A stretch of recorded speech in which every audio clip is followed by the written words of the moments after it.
Tiger conservation reserve ఆదివాసీల మెడపై కత్తి అని ఆరోపించారు సిర్పూర్ ఎమ్మెల్యే పాల్వాయి హరీష్ బాబు. టైగర్ కన్జర్వేషన్ రిజర్వ్ కు సంబంధించి జీవో నెంబర్ 49ను తీవ్రంగా వ్యతిరేకించారు. దీనికి సంబంధించి కుమ్రంభీం ఆసిఫాబాద్ జిల్లా కేంద్రంలోని కలెక్టర్ కార్యాలయం వద్ద జీవో పత్రాలను తగలబెట్టారు. ఇదే అంశంపై మరింత సమాచారాన్ని మా ప్రతినిధి ఇర్ఫాన్ అందిస్తారు. కుమ్రంభీం ఆసిఫాబాద్ జిల్లాలో టైగర్ కన్జర్వేషన్ రిజర్వ్ కి సంబంధించి రగడైతే కొనసాగుతుంది. అయితే ఇటీవల సిర్పూర్ ఎమ్మెల్యే పాల్వాయి హరీష్ బాబు అయితే జీవో 49కి సంబంధించినటువంటి ప్రతులను కూడా తగలబెట్టి ప్రెస్ మీట్ ద్వారా మీడియా సమావేశం ద్వారా తెలపడం జరిగింది. ప్రస్తుతం ఈరోజు జిల్లా కలెక్టర్ కార్యాలయం వద్ద బీజేపీ నాయకులు కూడా ఎమ్మెల్యేతో పాటు బీజేపీ నాయకులు కూడా ఉన్నారు. వారంతా కూడా జీవో 49ని రద్దు చేస్తూ టైగర్ కన్జర్వ్ రిజర్వ్ ఆలోచన ప్రభుత్వం మానుకోవాలని చెప్పేసి చెప్తూ జీవో ప్రతులను అయితే తగలబెట్టడం జరిగింది. మనతో పాటు సిర్పూర్ ఎమ్మెల్యే ఉన్నారు. వారిని ఒకసారి ఇంకా వివరాలు తెలుసుకునే ప్రయత్నం చేద్దాం. సో చెప్పండి, అంటే జీవో 49 ద్వారా ఈ అటవీ శాఖ అధికారులు చెప్తున్నటువంటి పరిస్థితి ఏదో గ్రామాలకైతే ఎలాంటి ఇబ్బంది లేదంటూ ఈ నేపథ్యంలో దీన్ని ఎందుకు వ్యతిరేకిస్తారు? అటవీ శాఖ అధికారులు చెప్పేది శుద్ధాబద్ధం. కన్జర్వేషన్ రిజర్వ్ కాకముందే ఈ ప్రాంతాన్ని పూర్తిగా నిర్బంధంలోకి నెట్టి ఎక్కడ రహదారులకు పర్మిషన్ కానివ్వండి, R&B రోడ్లకు కానివ్వండి, ITDA రోడ్లకు కానివ్వండి, నక్సల్ ప్రభావిత ప్రాంతాల నిధులతో మంజూరైన రోడ్లకు కానివ్వండి ఇక్కడ అటవీ అనుమతులు ఇవ్వలేదు. ఇప్పుడు కన్జర్వేషన్ రిజర్వ్ పేరిట కుమ్రంభీం టైగర్ కన్జర్వేషన్ రిజర్వ్ పేరిట కొత్త జీవో తీసుకొచ్చి ఇక మొత్తం ఈ రెండు నియోజకవర్గాలని పూర్తిగా అటవీ శాఖకు అప్పగించే ఏర్పాటు రాష్ట్ర ప్రభుత్వం చేసింది. దీన్ని గిరిజనులు కానివ్వండి, గిరిజనేతలు కానీ తీవ్రంగా వ్యతిరేకిస్తున్నారు. మా బతుకుదెరువును మీరు ఎత్తుకోపోతే, మా నోటికాడి ముద్దను ఎత్తుకపోతే, మా పొట్టను కొడితే మేము బతుకుడు ఎట్లా అని ప్రశ్నిస్తున్నారు. రాష్ట్ర ప్రభుత్వం ఎవరిని సంప్రదించలేదండి. స్థానిక ప్రజాప్రతినిధులు కానివ్వండి, లోకల్ బాడీ స్థానిక సంస్థల ప్రజాప్రతినిధులు కానివ్వండి, ఎమ్మెల్యేలు ఎంపీలకు కనీస సమాచారం ఇవ్వకుండా ఏకపక్షంగా లోపాయకారిగా లోపభూయిష్టంగా ఈ జీవో నెంబర్ 49 తీసుకొచ్చింది. ఇది మేము కుమ్రంభీం ఆసిఫాబాద్ జిల్లా ప్రజలందరం కూడా దీన్ని ఖండిస్తున్నాము. ఈ విధానాన్ని మీరు విరమించుకోవాలి, ఈ జీవోను వెంటనే విరమించుకోవాలి, రద్దు చేయాలి.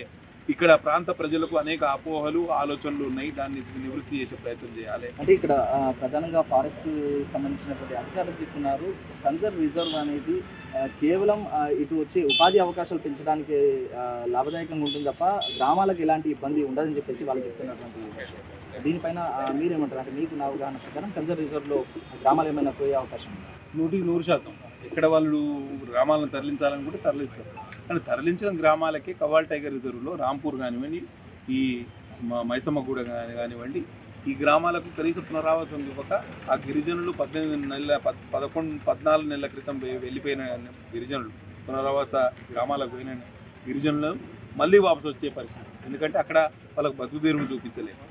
అయితే 2 గ్రామాల ప్రజలను తరలించడంలోనే అటవీ శాఖ ఇన్ని ఇబ్బందులు పడ్డది, ఇంత ప్రజల్ని ఇబ్బంది పెట్టింది. కాబట్టి ఇక్కడ గ్రామాలను తరలిస్తాం, లేకపోతే రోడ్లు వేయనీయం, ఇదంతా అష్టదిగ్బంధనం చేస్తాం, ఇక్కడ డెవలప్మెంట్ కానీయం అని అడ్డగోలుగా చెప్పడం అందరికీ ఇక్కడ ఈ ప్రాంత ప్రజలకు చాలా ఆగ్రహంగా ఉన్నది. ఒకవైపు పోడు రైతులను ఇబ్బంది పెడుతున్నారు, ఎస్టీలను ఇబ్బంది పెడుతున్నారు, ఎస్సీలను బీసీలను ఇబ్బంది పెడుతున్నారు. తరతరాలుగా సాగు చేస్తున్న పోడు రైతులతో పాటు రహదారులు, R&B రహదారులు 50 సంవత్సరాల క్రితం వేసిన రోడ్డుకి ఇప్పుడు బీటీ రెన్యువల్ చేస్తాం, ప్యాచ్ వర్క్ చేస్తామంటే అడ్డుకుంటుంది. కాబట్టి ఈ జిల్లా మొత్తం వెనుకబడిపోతుంది. ఇక్కడ మాకు బయటికి వెళ్ళే పరిస్థితి ఉండదని ప్రజలు ఆలోచన చేస్తున్నారు. కాబట్టి ఈ అపోహలు తీరే వరకు అందరిని సంప్రదించి ఒక నిర్ణయం చేసే ముందు మమ్మల్ని అందరినీ సంప్రదించాలని నేను రాష్ట్ర ప్రభుత్వాన్ని డిమాండ్ చేస్తాను. ఇలాంటి ప్రజాభిప్రాయ సేకరణ కూడా లేకుండా కనీసం స్థానికులను కూడా సంప్రదించకుండా టైగర్ కన్జర్వ్ ఆలోచన అయితే ప్రభుత్వం చేసి దీన్ని మానుకోవాలని చెప్పేసి ఎమ్మెల్యే కోరుతున్నటువంటి పరిస్థితి. మరి ఇక్కడ బీజేపీ సీనియర్ నాయకులు కూడా ఉన్నారు, అరిగెల నాగేశ్వరరావు. ఆయన కూడా అడిగి ఆయన ఏమంటున్నారు, ఆయన మాటలు తెలుసుకునే ప్రయత్నం. సరే చెప్పండి, అంటే టైగర్ కన్జర్వ్ రిజర్వ్కి సంబంధించి రగడైతే జిల్లాలో ప్రధానంగా కొనసాగుతుంది. ఇటు గతంలో కవాల్ టైగర్ జోన్ అయితే అయినటువంటి నేపథ్యంలో చాలా గ్రామాలకు అటవీని ఆధారంగా చేసుకుని ఉన్నటువంటి ఆదివాసులు అక్కడ నుంచి తరలించడం జరిగింది. ఇప్పుడు కూడా అలాంటి ప్రమాదం ఏదైనా ఉందని చెప్పి భావిస్తున్నారు. ఈరోజు టైగర్ జోన్ అని ఈ జిల్లాలో, కుమ్రంభీం జిల్లాలో సిర్పూర్ నియోజకవర్గం, అదేవిధంగా ఆసిఫాబాద్ నియోజకవర్గం ప్రజలు ఇబ్బంది పడే విధంగా దాదాపు 350 లక్షల 3.5 లక్షల ల్యాండ్ని తీసుకోవడానికి ప్రయత్నం చేస్తుంది ఫారెస్ట్. ఇది పరిస్థితి.